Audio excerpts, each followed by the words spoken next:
आ गए हैं हम लोग इस पेपर के साथ और आप देखेंगे हम लोग ब्लूप्रिंट को बहुत ही अच्छे से यहाँ पर समझेंगे और उसके साथ साथ हर एक चैप्टर से कौन सा क्वेश्चन पढ़ना है, कौन सा डेरिवेशन करना है, किस चैप्टर से डेरिवेशन नहीं करना है, मेहनत को बचाते हुए 100% रिजल्ट लेके आना है।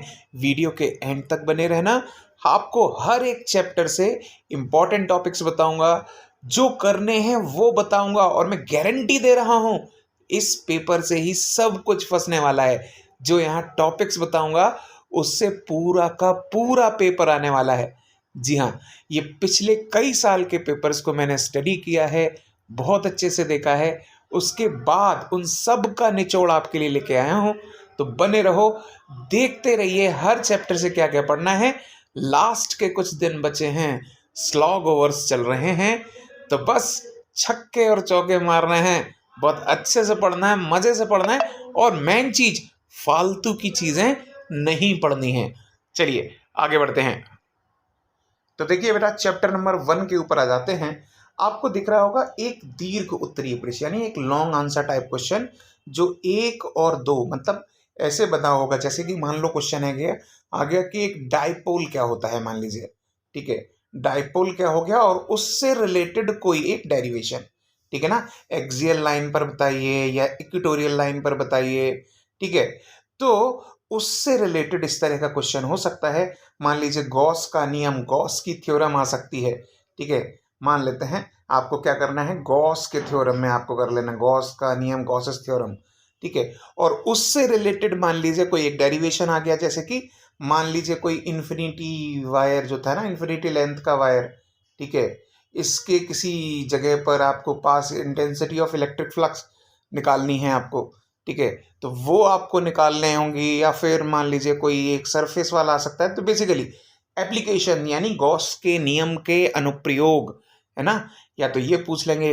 इसमें 1 नंबर का, जैसे कि देखो बार बार दे रहा है, क्या दे रहा है, एक 1 नंबर का और इसी में 2 नंबर का, मतलब एक प्रश्न होगा उसमें एक या तो डेफिनेशन होगी और उसके साथ में लगा हुआ एक दूसरा प्रश्न होगा, है ना, इस तरह का प्रश्न होगा। तो आपको आराम से देखना है कि कौन कौन से डेरिवेशन बनते हैं। कूलम्ब्स लॉ देख लो, कूलम्ब्स लॉ के साथ में क्या था, कूलम्ब्स लॉ देख लो, कूलम्ब्स लॉ के साथ में उसके जो छोटे छोटे 1 2 डेरिवेशन है वो देख लो, गॉस थ्योरम देख लो, ठीक है, गॉस थ्योरम के साथ साथ छोटे छोटे डेरिवेशन देख लो, या फिर एक बहुत अच्छा डाइपोल, डाइपोल के साथ में एक्सियल लाइन या इक्वेटोरियल लाइन वाले, इन दोनों में से कोई भी देख लो भाई। हिंदी मीडियम वाले बच्चे, हिंदी मीडियम में बता देते हैं।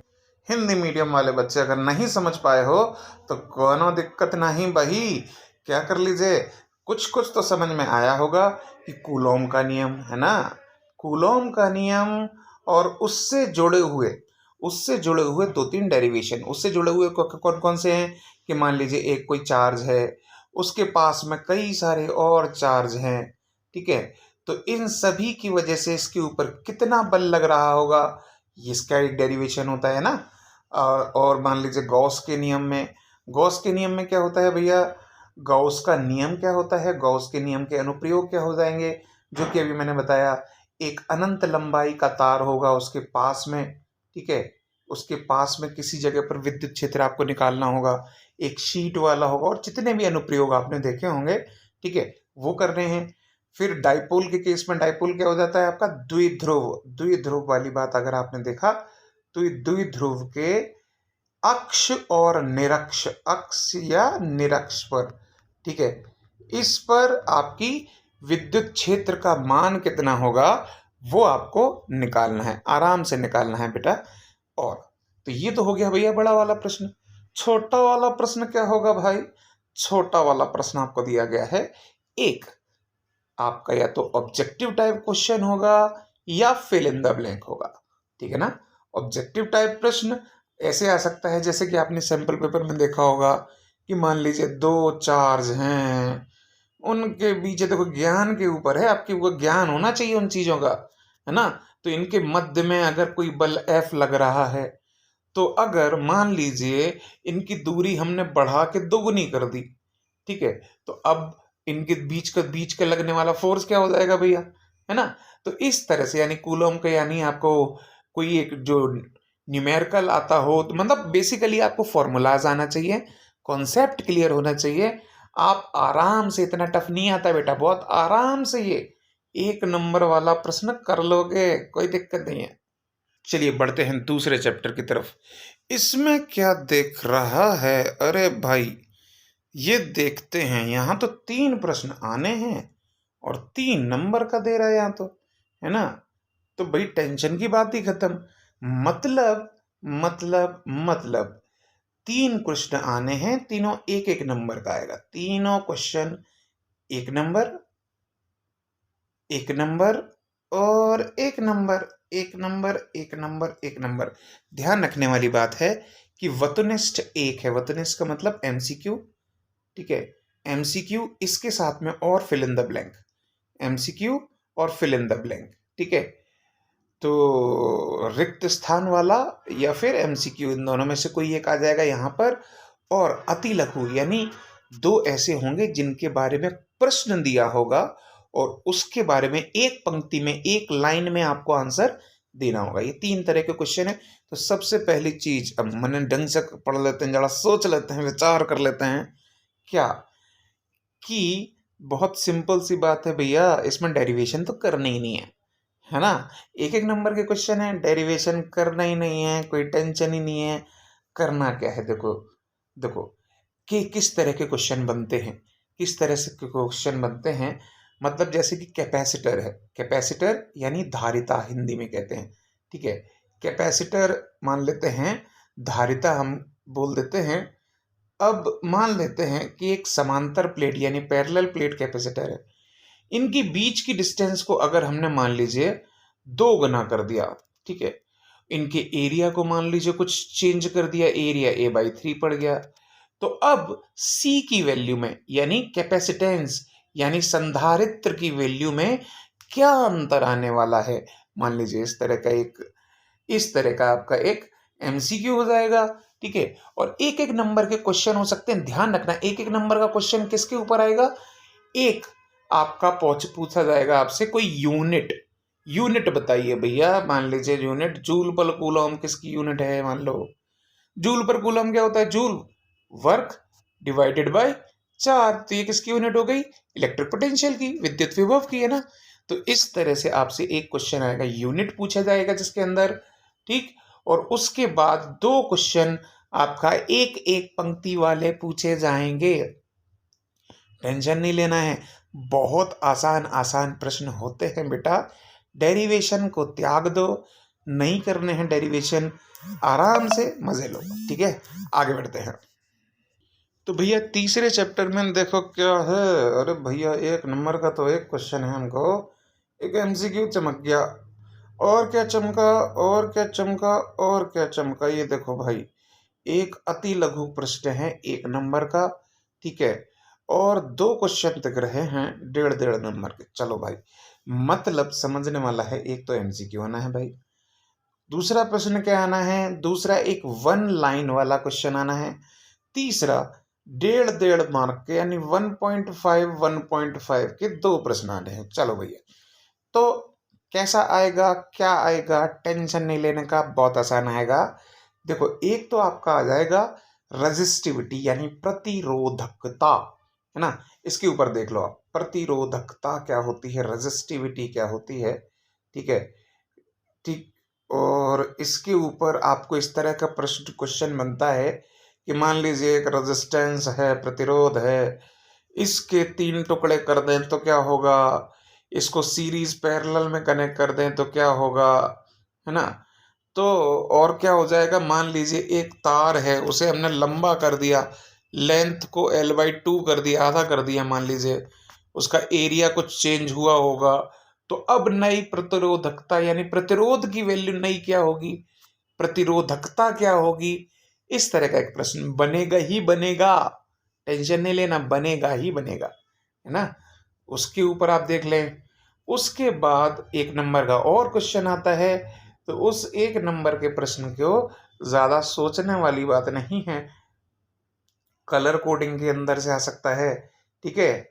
होते थे ना, बीबी रॉय आपने पढ़े थे, बीबी रॉय हैं, और ग्रेट ब्रिटेन वाली वो पढ़ा था पूरा।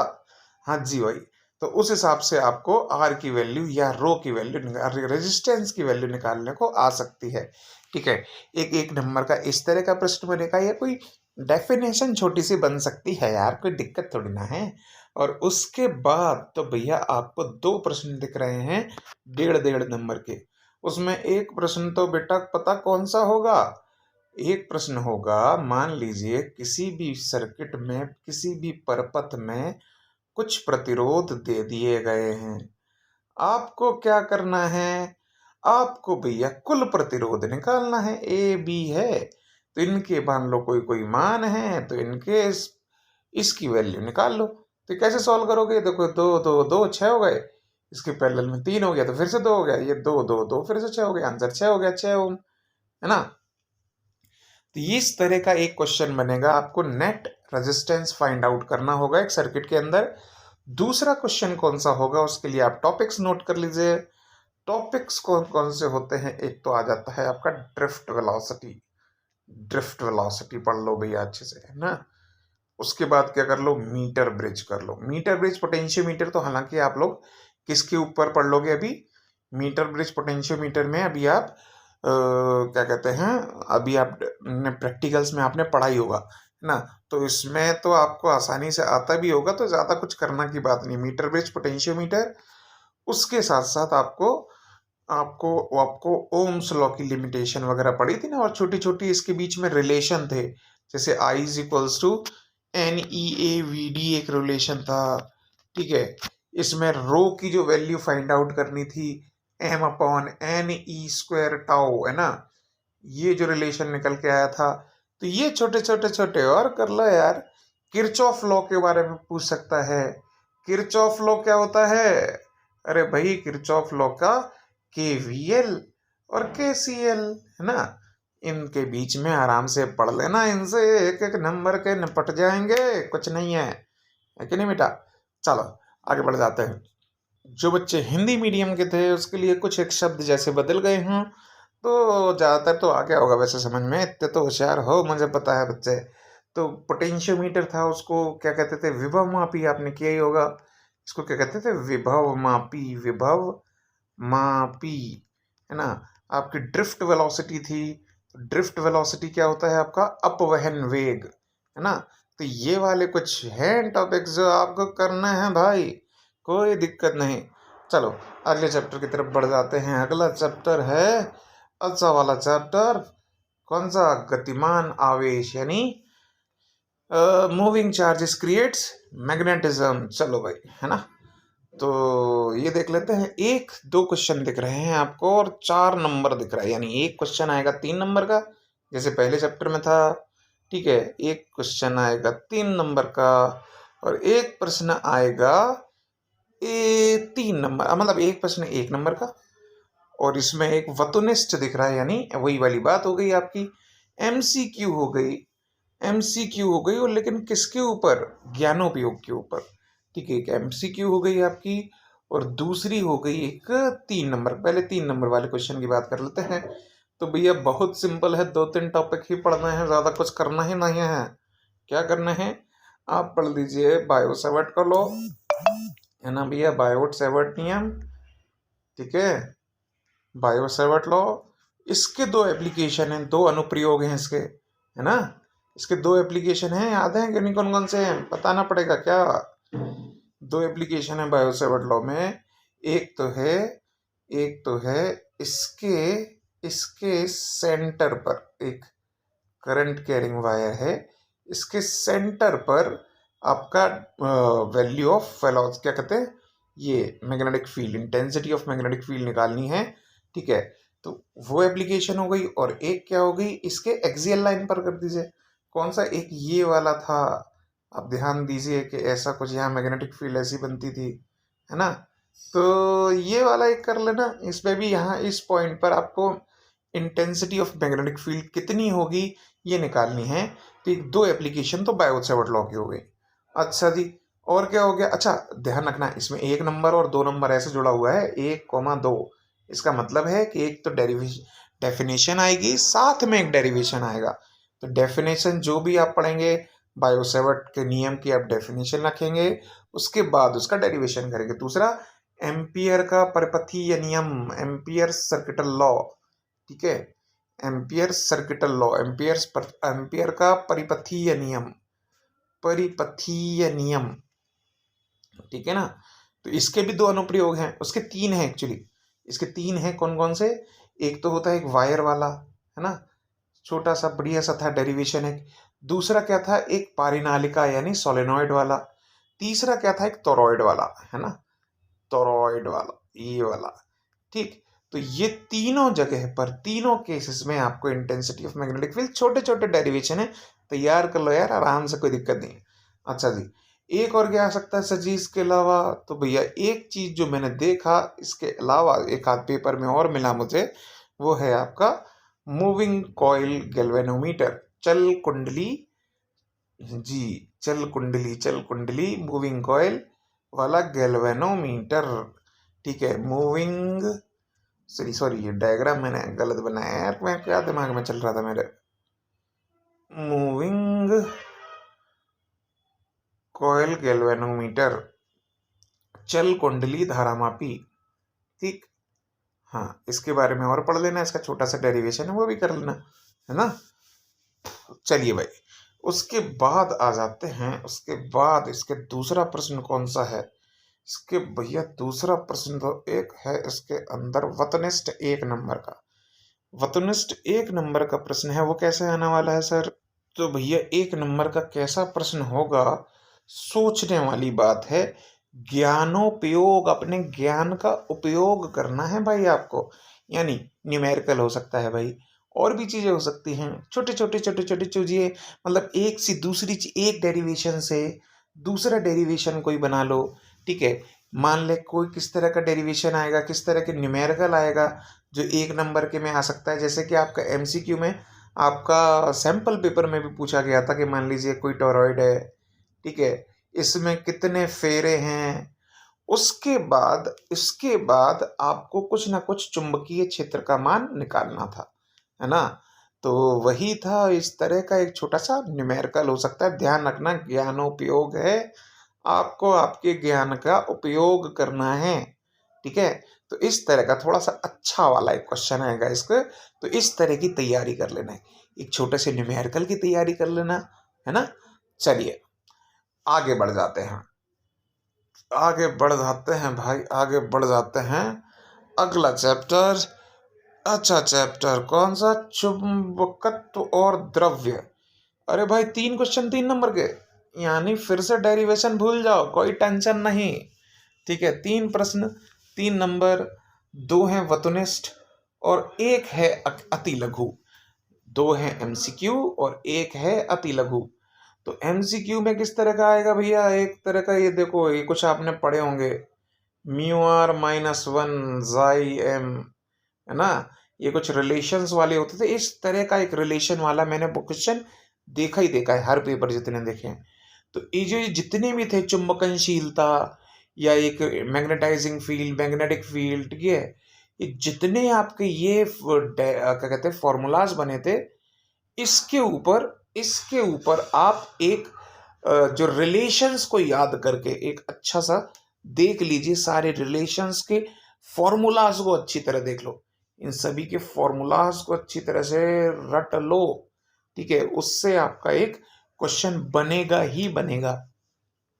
अच्छा जी, और ये अति लघु में एक क्वेश्चन कैसा बन सकता है सर? तो भैया उसके लिए आपका डाया पैरा फेरो, है ना, डाया पैरा फेरो, 3 तरह के होते थे ना, डायमैग्नेटिक, फेरोमैग्नेटिक, पैरामैग्नेटिक मटेरियल्स, ठीक है। तो वही जो 3 तरह के होते थे, हिंदी में क्या कहते हैं उनको? हिंदी में कहते थे प्रतिचुंबकीय, प्रतिचुंबकीय, अनुचुंबकीय, ये सब थे ना, आपने पढ़े थे, प्रतिचुंबकीय, ठीक है, अनुचुंबकीय, इस तरह के प्रश्न आप अच्छे से देख लेना, ठीक है। और कौन सा आ जाएगा भैया? 1 नंबर का और बच रहा है, 2 ही क्वेश्चन की बात हुई अभी तो, एक क्वेश्चन और बच रहा है, वो अर्थ की मैग्नेटिक फील्ड से रिलेटेड आएगा कंफर्म, ठीक है ना। अर्थ की मैग्नेटिक फील्ड से रिलेटेड मान लीजिए इनके जो मैग्नेटिक मेरिडियन और जो जियोग्राफिक मेरिडियन के बीच में एंगल को क्या कहते हैं, ठीक है, एक्स को, और मान लो नमन और नति कोण यानी एंगल ऑफ डिप और एंगल ऑफ एलिवेशन, ये सब जो होते हैं तुम्हारे, इनके बीच में एक रिलेशन के ऊपर एक क्वेश्चन आएगा। यानी एक अर्थ के मैग्नेटिक फील्ड को, भू चुंबक को आप आराम से पढ़ लेना, अर्थ मैग्नेटिज्म को भी आराम से पढ़ लेना, उससे एक नंबर का प्रश्न बनेगा ही बनेगा भाई। चलो भाई आगे बढ़ जाते हैं 60वें चैप्टर की तरफ। 60वां चैप्टर 6वां चैप्टर। तो देखिए ये आ गया आपका विद्युत चुंबकीय प्रेरण यानी इलेक्ट्रोमैग्नेटिक इंडक्शन। एक क्वेश्चन 1 नंबर, यहाँ भी 1 नंबर और 1 नंबर, यानी 3 क्वेश्चन 3 नंबर। फिर से खुशी की बात, इन दोनों चैप्टरों से, कौन कौन से, इन दोनों चैप्टरों से ये आपका 5वां और 6वें से डेरिवेशन तो करना ही नहीं है ना। 1-1 नंबर के प्रश्न आ रहे हैं, आप 1-1 नंबर के प्रश्न इनको लगाइए। किस तरह का आता है चलो बात कर लेते हैं। तो इसमें तो आपको पढ़ना है सबसे पहले एडी करंट्स, ठीक है, एडी करंट पढ़ लेना बेटा, सेल्फ इंडक्शन, म्यूचुअल इंडक्शन, ये 3 तो आपको पढ़ना ही पढ़ना है, ठीक है ना। ठीक, ये 3 चीज़ों तो आपको पढ़नी ही पढ़नी है। और इसके अंदर प्रश्न किस तरह के बनते हैं, तो एक तो बनेगा आपका, जैसे आपको ये देख लो पहले कहाँ कहाँ क्या क्या दिया है, आपने पढ़ा होगा ये अच्छे से, कि ये देखिए एक प्रश्न तो आपका है ज्ञान के ऊपर, ठीक, एक क्वेश्चन है अवबोध के ऊपर, और एक प्रश्न है आपका कहाँ गया, एक तो ये रहा, एक ये रहा, और एक क्वेश्चन है कौशल, कितने आप कुशल हैं किसी चीज को करने के लिए। तो एक तो बेटा ये समझ लीजिए, जैसे कि आपने एमसीक्यूज में उसमें भी देखा होगा, आपका जो सैम्पल पेपर है तो उसमें भी क्या आया था कि आपको बताया गया था कि भैया जो भी प्रेरण विधि से, जो भी कोई एक जगह पर कोई चीज है, नॉर्थ पोल है, साउथ पोल है, तो बीच में जो भी करंट फ्लो करता है किस डायरेक्शन में फ्लो करता है ना। यहाँ पर अगर कोई कॉइल होगी तो करंट फ्लो किस तरह से कर रहा होगा, तो आपको अपने दाएं, हाँ तो भाई और कुछ नहीं यार, इसमें एक डेरिवेशन, एक आपको यूनिट वगैरह देख लेना, किसी चीज की यूनिट क्या होती है, ठीक है ना। तो स्वप्रेरण गुणांक जैसे कहते हैं ना, स्वप्रेरण गुणांक, ठीक, मतलब हिंदी में क्या कहते हैं, सेल्फ इंडक्शन का जो वैल्यू आपकी कितनी निकल के आती है। बेसिकली आपको डेफिनेशंस तैयार होनी चाहिए। एडी करंट में जैसे इंडक्शन फर्नेस किस प्रिंसिपल पे फास्ट का काम करती है, ये आपके सैंपल पेपर का क्वेश्चन था, है ना। तो इस तरह की आपकी चीज़ों को और आपको देखना है, और चैप्टर में कुछ हास है ही नहीं, टेंशन लेने वाली बात ही नहीं है। चलो भाई आगे बढ़ जाते हैं। तो अगला क्वेश्चन है आपका प्रत्यावर्ती धारा यानी अल्टरनेटिंग करंट। अल्टरनेटिंग करंट, चलो भाई इस अल्टरनेटिंग करंट में क्या दिख रहा है, 1.5 नंबर के 2 क्वेश्चन दिख रहे हैं, अच्छी बात है। और एक क्वेश्चन दिख रहा है आपको 1 नंबर का, जो कि अवबोध के ऊपर क्वेश्चन है। चलो भाई तो देखो भाई क्या करना है, इसको 1.5 नंबर के 2 क्वेश्चन है। अवबोध मतलब आपको किसी चीज के बारे में पता होना चाहिए कि ये क्या है, ठीक है ना। उसमें से एक एक क्वेश्चन तो आएगा आपका 1 नंबर का, वो भी वतुनिष्ठ। वतुनिष्ठ यानी आपका, फिर से बार बार बात कर रहे हैं हम लोग, या तो एमसीक्यू या फिर फिल इन द ब्लैंक, ठीक। चलो भाई तो उसमें आपको अभी पहले बात कर लेते हैं 1.5 नंबर वाले क्वेश्चनों की। तो 1.5 नंबर वाले क्वेश्चनों में क्या आने वाला है आपका, 1.5 नंबर वाले क्वेश्चनों में एसी कनेक्टेड टू, अगर हम इसको हम कनेक्ट कर दें किसके साथ, कैपेसिटर के साथ, ही डेरिवेशन आपने किए थे बेटा, कैपेसिटर के साथ अगर हम गुणा कर दें, ठीक है, रजिस्टर के साथ गुणा कर दें, संधारित्र के साथ, या ठीक है संधारित्र के साथ, या फिर प्रतिरोध के साथ, या फिर आपका वही आरएलसी वाला जो सर्किट वाली बात करते हैं, ठीक है। तो इसके बारे में आपको पता होना चाहिए। आरएमएस वैल्यू आप पढ़ लेना, ठीक है। एवरेज वैल्यू जो करते हैं, आरएमएस वैल्यू यानी वर्ग माध्य मूल, है ना। आरएमएस आपने पढ़ा होगा, रूट मीन स्क्वायर, ठीक। तो ये सब चीज़ों के बारे में आपको छोटे छोटे डेरिवेशंस जो थे वो देख लेना। है ना, उनसे रिलेटेड कोई चीज़ बिल्कुल आने वाली है आपके यहाँ पर। 1.5 नंबर के जो 2 क्वेश्चन हैं आपके, ठीक है। ठीक, और इसके आ जाएगा आपका ट्रांसफॉर्मर के बारे में पूछ सकते हैं, है ना, ट्रांसफॉर्मर के बारे में पूछ सकते हैं आपसे। ठीक, और देखो ये क्वेश्चन है, जैसे इस बार ये पढ़ा था, ये वाला जो प्रश्न था, तो इस तरह का एक क्वेश्चन आ सकता है। बढ़िया वाला क्वेश्चन एक आया था जो आपके सैंपल पेपर में आया था, है ना, तो इस तरह का एक क्वेश्चन इसके अंदर से आ सकता है। बहुत आसान होगा, मज़ेदार क्वेश्चन होगा बेटा, ठीक है।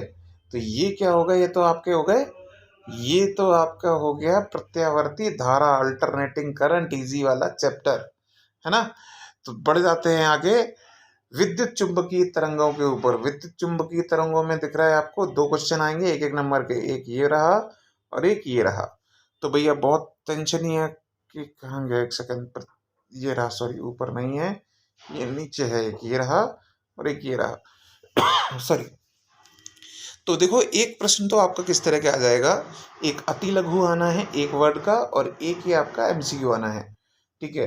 तो इसमें आपको एक क्वेश्चन तो आ जाएगा कि ईएम वेव जो भी कहते हैं, जो भी विद्युत चुम्बकीय तरंग होती है, उसमें जैसे कि क्वेश्चन आता है, आ सकता है, मान लो एक ये है और इनके बीच में कलांतर क्या होता है, यानी फेज डिफरेंस क्या होता है। जो विद्युत चुम्बकीय तरंग होती है ई और बी जो चल रही होती है ना, ठीक है, इनके बीच में फेज डिफरेंस पूछ सकते हैं, इनके रिलेशन में कुछ पूछ सकते हैं। जैसे कि मान लेते हैं इनकी तरंग की वेलोसिटी क्या होती है, ठीक है, c is equals to E naught upon, लगता है ना बी नॉट, या लिख के वैल्यू आती थी, ठीक है। ये एक ये डेरिवेशन नहीं, बेसिकली 1 नंबर की ये वैल्यू पूछ सकते हैं आपसे, ठीक है। एक जैसे क्वेश्चन एक आया था कि मान लेते हैं कि c की वैल्यू कितनी आती है, c की वैल्यू निकल के आती है 1/μ0 इंटू एप्सिलॉन नॉट, है ना, ये वैल्यू निकाल सकते हो आप, ठीक। ये c² नहीं है बेटा, c है, ठीक है। तो इस तरह का कोई एक क्वेश्चन बनेगा जिसमें वेलोसिटी ऑफ c, मतलब c की वैल्यू आपसे पूछी गई होगी, और ये पूछी जा सकती है कि e वेक्टर और b वेक्टर के बीच में कोई भी आपको कोई वैल्यू बतानी होगी, कोई भी चीज़ अलग अलग है ना। तो एक तो नंबर इस तरह का एक क्वेश्चन तो एक तरह का आना है, और एक क्वेश्चन आपको इस तरह का आना है कि ये जितने भी विजिबल स्पेक्ट्रम होते हैं, यानी आपका माइक्रोवेव ना, माइक्रोवेव सूक्ष्म तरंग है माइक्रोवेव, और दूसरा ये जितने जितने भी आपको दिख रहे हैं दृश्य विकिरण, विजिबल स्पेक्ट्रम, ठीक, रेडियो वेव्स और ये जितने भी हैं, इनको किसी सीक्वेंस में लगाइए, ठीक है। इससे बढ़ते हुए घटते हुए सीक्वेंस में लगाइए, किसके, फ्रीक्वेंसी के या वेवलेंथ के, आवृत्ति के या फिर तरंग दैर्ध्य के। तो उसके लिए मैंने आप लोगों को एक बहुत पहले बताया था, अगर आपको नहीं आता हो तो फिर से देख लीजिए, मैंने एक वीडियो में बताया था पहले भी। तो क्या होता है, एक फ्रेज याद कर लीजिए, Rahul's mother is visiting uncle Xavier's garden, है ना। Rahul's mother is visiting uncle Xavier's garden, ये एक सीक्वेंस याद कर लीजिए, आपको याद हो जाएगा। आर है यहाँ पर क्या, रेडियो वेव, रेडियो तरंग, ठीक है। एम है यहाँ पर माइक्रोवेव यानी सूक्ष्म तरंग। आई है इंफ्रारेड, ठीक है, इंफ्रारेड, ठीक। उसके बाद वी है विजिबल रेज यानी दृश्य विकिरण। उसके बाद है आपका यू है आपका यूवी अल्ट्रावायलेट पराबैंगनी, ठीक।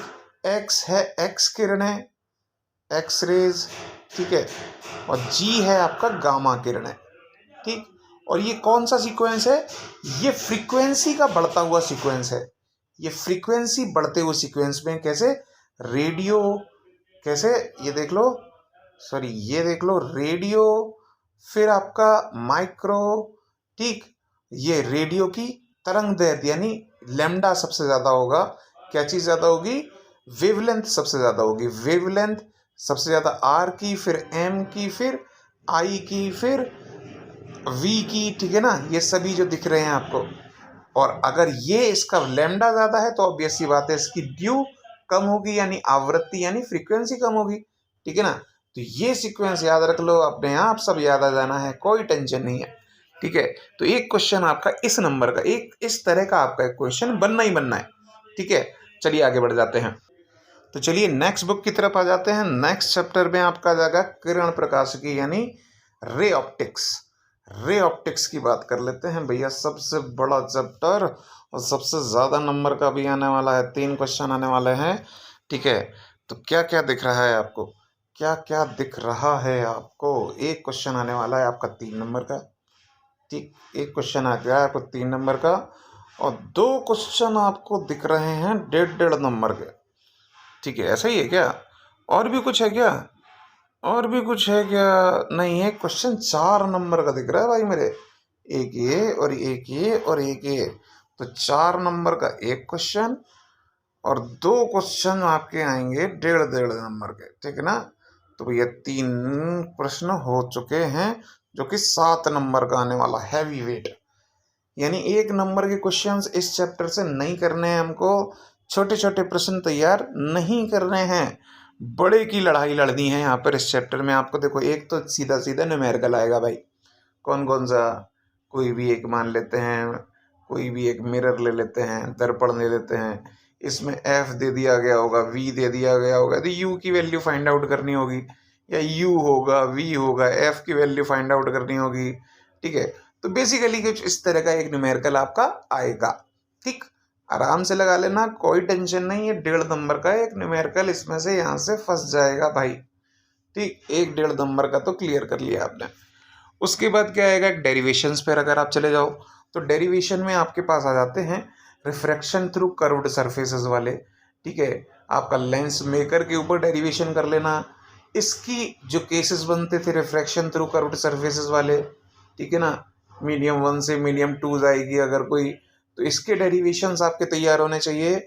और दूसरा आप कर लेना, आप आराम से कर लेना, क्या कीजिए, क्या कीजिए, तो 4 नंबर की बात कर रहे हैं हम, 4 नंबर वाले की। हाँ देखो, आपका lens maker, refraction through curved surfaces, उसमें जो 1 नंबर आएगा वो क्या आएगा आपका, मान लेते हैं कोई डेफिनेशन आ जाएगी कि लेंस मेकर सूत्र के बारे में बताइए, पहले अपवर्तन क्या होता है, फिर उसके लेंस मेकर सूत्र को स्थापित कीजिए, लेंस मेकर उसको बताइए और इसका चित्र बनाइए।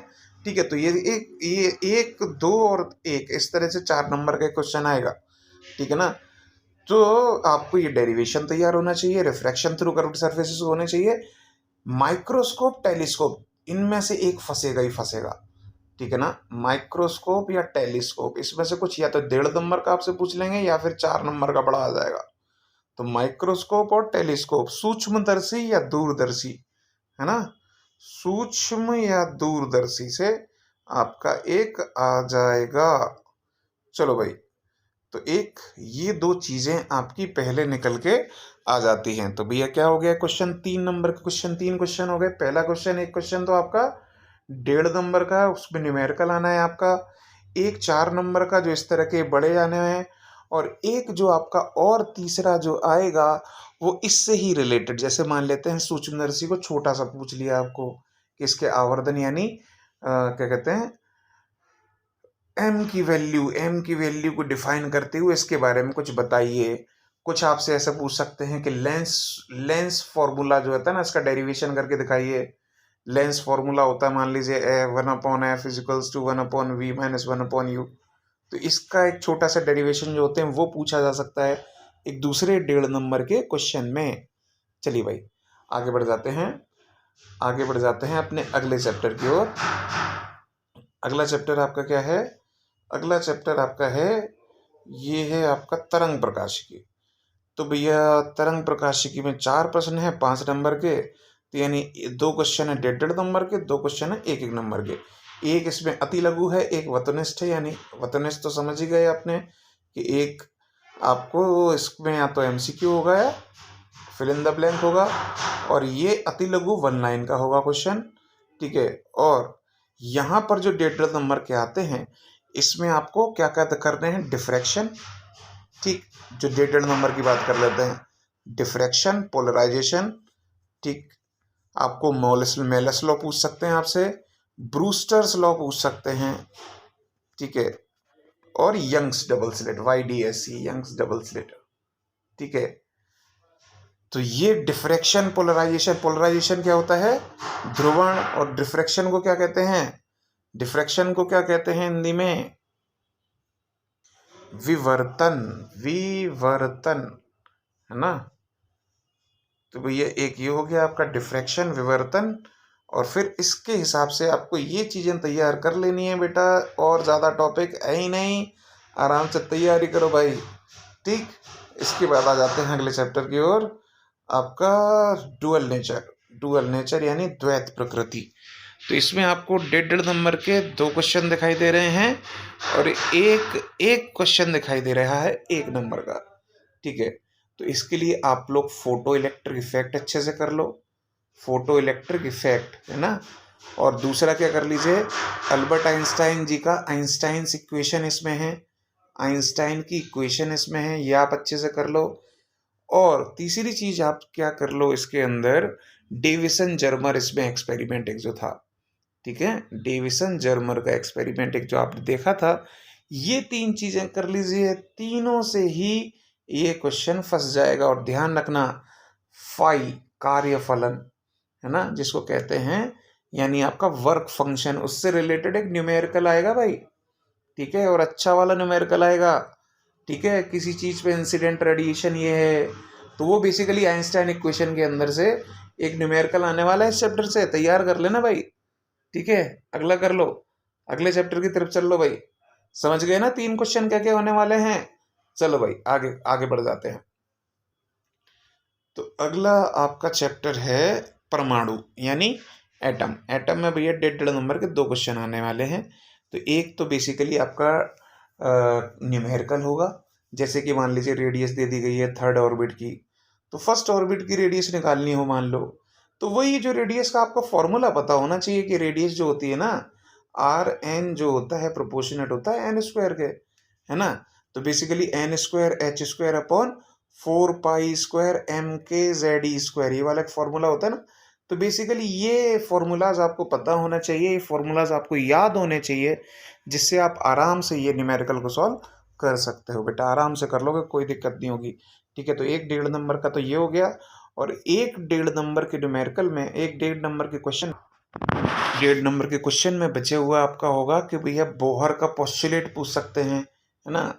थ्योरी की, बेसिकली थ्योरी वाले क्वेश्चन, जैसे कि बोहर का प्रतिरूप, बोहर का पोस्टुलेट पूछ सकते हैं, J Thomson, bore, J Thomson और इन सब का एटॉमिक मॉडल के बारे में पूछ सकते हैं। तो ये 1.5 नंबर का क्वेश्चन इस तरह का होगा, और एक आपका होगा न्यूमेरिकल। ओके भाई, तो ये चीज अच्छे से आपको तैयार कर लेनी है बेटा, कोई दिक्कत नहीं होनी चाहिए इसमें। चलिए आगे बढ़ते हैं नाभिक की ओर। नाभिक, नाभिक, नाभिक, नाभिक, एक एक एक ये 1 नंबर का एक प्रश्न है, और एक 3 नंबर का प्रश्न है, यानी एक ही है, सॉरी है भाई, एक ही है 3 नंबर का प्रश्न। तो उसके लिए सबसे बड़ा एक तो टॉपिक आपका आ जाता है न्यूक्लियर रिएक्टर। ठीक है, नाभिकीय रिएक्टर, वो एक अच्छे से तैयार कर लो भाई। और उसके बाद नाभिकीय विखंडन, मतलब आपको क्या क्या कर लेना है इसमें, आपको फिजन, फ्यूजन, नाभिकीय, सॉरी, न्यूक्लियर फिजन, ठीक है, फ्यूजन, इन चीजों को और देख लेना, न्यूक्लियर फिजन, फ्यूजन और न्यूक्लियर रिएक्टर को देख लेना है। ठीक, और इसके और हाफ लाइफ, मीन लाइफ होते भाई, हाफ लाइफ, मीन लाइफ। ठीक, ये 2 डेरिवेशन और छोटे छोटे और थे। ये 3 नंबर का प्रश्न है बेटा, बनेगा ही बनेगा, और ध्यान रखना बहुत आसानी से आ जाएगा। 3 नंबर कैसे आएगा, 1 और 2, यानी एक होगी कुछ डेफिनेशन, और दूसरा उसके बारे में डिटेल में बताना होगा आपको। ठीक है, तो ये आपको टॉपिक तैयार कर रहे हैं, fission, fusion, half life, mean life, और उसके बाद आपका न्यूक्लियर रिएक्टर मैन। ठीक, चलो आगे बढ़ जाते हैं लास्ट, अपने last, not the least, last वाले चैप्टर की तरफ, अर्धचालक। तो भैया देखो, इस अर्धचालक से 3 नंबर क्वेश्चन आने वाले हैं, 6 नंबर के। तो एक क्वेश्चन होगा एक का, एक क्वेश्चन होगा अगेन एक का, और एक क्वेश्चन होगा 3 नंबर का, तो सॉरी एक क्वेश्चन आएगा आपका 4 नंबर का भाई, और 2 क्वेश्चन 1-1 नंबर के। तो 4 नंबर का क्वेश्चन कौन-कौन से बच सकता है भैया? एक क्वेश्चन तो आपका लॉजिक गेट का आ जाएगा भाई, ठीक है? लॉजिक गेट का आता है, और gate, not gate, and gate, nand gate, ठीक है? ठीक, तो एक तो लॉजिक गेट का आ जाएगा, ठीक? ये 1 नंबर में आएगा कोई सा, ठीक है? और उसके बाद 4 नंबर का जो प्रश्न बनता है, वो कौन सा बनता है ये समझना है। तो 4 नंबर का एक जो प्रश्न बनता है भाई, एक तो आपका अर्ध तरंग, पूर्ण तरंग, दिष्टकारी, ये टॉपिक बड़ा हो जाता है, यानी half wave, full wave rectifier, half wave, full wave rectifier, ठीक है? और उसके बाद एक आपका बन जाता है डिफरेंट टाइप्स ऑफ डायोड्स, ठीक है? डायोड्स में से कोई पूछ सकते हैं। और तीसरा बैंड थ्योरी जो है, ठीक है? चालन बैंड, संयोजकता बैंड, मतलब वैलेंस बैंड, कंडक्शन बैंड, है ना? तो ये 3 टॉपिक इसके अंदर होते हैं, जिनसे ये 4 नंबर का क्वेश्चन बनेगा ही बनेगा। तो भाई बस इतना सा है, आराम से तैयार करो, मज़े से करो, मैं गारंटी ले रहा हूँ इसी से पूरा पेपर फंसेगा। मज़े से तैयार करो, देखो अच्छे से नंबर लेके आओ। जिन जिन के पेपर कैसा गया सभी लोग मज़े से बताना बेटा, कमेंट कर देना अच्छे से, वीडियो को लाइक कर लेना। आगे मिलते हैं अपने अगले वीडियोस में। नमस्कार।